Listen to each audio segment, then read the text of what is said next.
Сәлем достар, қалайсыздар? Сіздермен бірге мен Смет Сағыныш, және біздер бүгін YouTube каналдамыз. Бүгін біз YouTube каналда ботаникадан база қалыптастыр тақырыбында сөйлесетін боламыз. Ботаника биологиядағы ең маңызды бөлімдердің бірі. Міндетті түрде ботаникадан 10-15 балыңды алып қоятын сұрақтар келеді. Сол себепті ботаникадан әлі күнге дейін түсінбей жүрген оқушылар, өсімдіктерді бір-бірінен ажырата алмайтындар және түрлерін жаттаудан қиналатын оқушылар осы видеоны міндетті түрде көру керек. Каналға тіркеліп лайк басуды ұмытпаңыздар, әрі қарай сіздерге осындай пайдалы видеолар тұрақты түрде шығатын болады. Ендеше бастайық.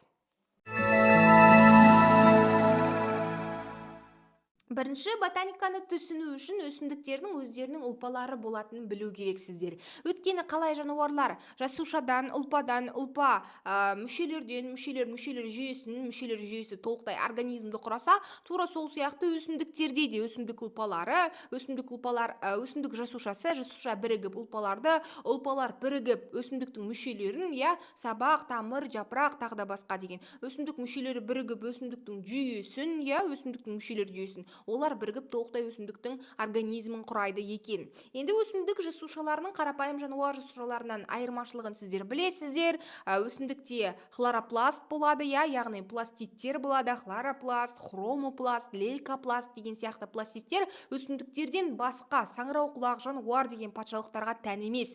Сол себепті өсімдіктерде ғана фотосинтез үдерісі жүріп, олар ауадан оттекті сіңіру арқылы, ауадан көмірқышқыл газын сіңіру арқылы оттекті бөліп, ауаны тазартып тұрады. Бұл өсімдіктердің осындай бір фотосинтез үдерісін жасауы өздеріне де пайдалы. Неліктен? Себебі фотосинтез процесінің нәтижесінде өсімдіктер организмдеріне органикалық заттарды жинайды. Органикалық заттарды жинайды, сөйтіп олар жаңағыдай үлкен бұл өседі, жеміс түзеді, тағы да басқа. Кейін бұл біз дайын органикалық заттарды жануарлар келіп тұтынады, адамдар келіп тұтынады. Сол себепті өсімдіктерді біз автотрофтылар дейміз. Автотрофтылар дегеніміз өздері органикалық заттарды өзіне түзетіндер. Өйткені өсімдіктер, саңырауқұлақпен қоректенбейді, паразитті жолмен қоректенбейді. Көп оқушылар фотосинтез үдерісі нәтижесінде қоректенеді. Сондықтан өсімдіктің қоректенуі жапырақ арқылы жүреді. Жапырақ арқылы жүреді және тамыр арқылы жүреді. Неліктен тамыр арқылы? Себебі топырақтан олар суды сіңіреді. Топырақтан тамыр арқылы суды сіңірген кезде бұл тамыр арқылы қоректену болады. Ал фотосинтез үдерісінің нәтижесінде олардың органикалық заттарды синтездеуі бұл жапырақ арқылы қоректену болады. Қоректенуі жануарлардан және саңырауқұлақтардан осылай ерекшеленеді. Саңырауқұлақтар өсімдіктер сияқты бір орында өскенімен, олар өсімдіктер сияқты қоректене алмайды. Себебі олардың денесінде фотосинтез үдерісін жүргізетін жасыл бөліктері жоқ. Білесіңдер ғой, саңырауқұлақтар қара болады, қызыл болады, қоңыр болады, ақ болады, неше түрлі түстері бар, бірақ олар жасыл болмайды. Ал өсімдіктердің ерекшелігі олардың жасыл бөліктерінің болуында. Сабақ, жапырақ деген жасыл бөліктерінде осы қоректену, яғни фотосинтез процесі жүреді екен. Енді жақсы, мысалға өсімдіктерде өсімдік ұлпалары 6-ға бөлінеді. Бұл күрделі. Неліктен? Себебі жануарларда бар жоғы 4 типті ұлпа бар, ал өсімдіктерде ол 6-ау. Соның ішінде ең бірінші түзілетін ұлпа түзуші ұлпа. Біз баяғыда биологияда бұл ұлпаны меристема дейтін едік. Бұл ұлпаның ерекшелігі ең бірінші пайда болатынында, яғни ұрықтан пайда болатын ең алғашқы түзілетін ұлпа түзуші ұлпа. Бұл өсімдіктің өсетін бөліктерінде болады. Мысалға, жапырақтың негізінде, тамырдың ұшында, сабақтың ұшында өсімдіктің ұзарып өсуіне жауап береді. Екінші ұлпа бұл негізгі ұлпа. Өсімдіктің барлық бөліктерінде кездесетіндіктен, ол ұлпа кездеспейтін жері жоқ болғаннан кейін негізгі ұлпа деп аталады. Негізгі ұлпа өзі фотосинтездеуші, су жинаушы, қор жинаушы, ауа жинаушы деп 4-ке бөлінеді. Мысалға, су жинаушыға мысал ретінде кактус, алоэ, агава өсімдіктерін жатқызсақ болады. Кактус судың барлығын денесіне жинайтын болса, алоэ судың барлығын жапырағына жинайды. Бұл су жинаушы ұлпаның қызметін анық көрсетеді. Одан бөлек мен сіздерге мысалға ауа жинаушы ұлпаны келтіре аламын. Судың бетінде қалқып жүретін жапырақтарды көрген шығарсыңдар. Бұл тұңғиық өсімдігі. Олар ауа жинаушы ұлпа денелерінде болғаннан кейін суға батпай судың бетінде қалқып тұрады. Сондай-ақ мысалға мен қор жинаушы ұлпаны келтіре аламын. Сәбіз, сосын редиска деген сияқты өнімдер топырақтың астында өседі ғой. Олардың тамырлары түрін өзгертіп, қорды жинап, тамыр жеміске айналған. Сәбіз мысалға жердің үстінде өсіп тұрмайды ғой, жердің астында өсіп тұрады жеміс, иә. Неліктен? Себебі сәбіздің тамыры өзіне осы қор жинаушы ұлпаның арқасында қоректік қордың бәрін жинап, тамырдан тамыр жеміске айналған, иә. Вот, достар, негізгі ұлпаның маңыздылығы да осында. Одан кейін келесі кезекте жабын ұлпаны айтқым келеді. Жабын ұлпа сыртын қаптап, қорғап тұрады. Енді жабын деген аты айтып тұр, мембрана сияқты қызмет етеді.